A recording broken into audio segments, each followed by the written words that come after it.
Dans Luc chapitre 7, versets 37 et 38, il nous est parlé d'une femme qui connaissait quelque chose du Seigneur Jésus-Christ. Elle vit ses péchés, vint à lui, montra sa repentance par ses larmes, puis répandit longue sur ses pieds, avec le désir de prouver son amour pour lui. Elle savait seulement que le Seigneur Jésus-Christ pouvait pardonner ses péchés. Et avec cette foi, elle apporta longue de nard, une aromate précieux. C'est la seconde étape. Nous commençons à mieux discerner ce que les péchés sont en nous lorsque nous commençons à marcher avec le Seigneur Jésus-Christ.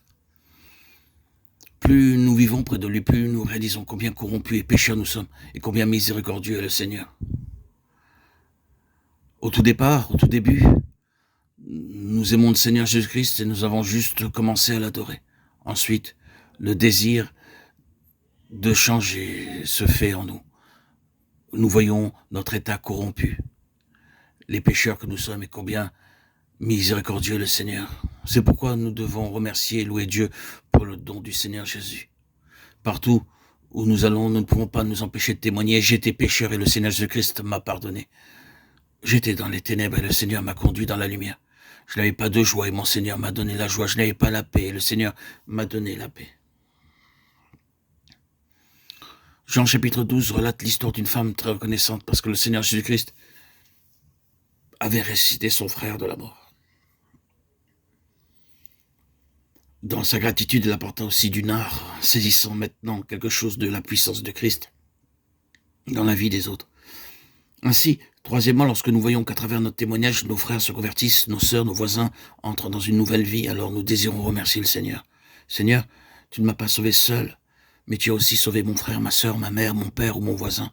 Avec quel zèle nous allons vers nos voisins et nos amis leur dire « Laissez-moi s'il vous plaît partager ma joie avec vous ».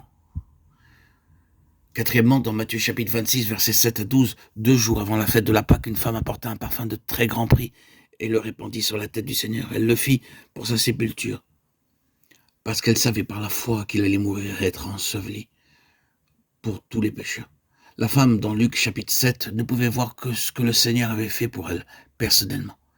Mais cette femme pouvait voir ce qu'il ferait pour le monde entier. Matthieu 26, 13.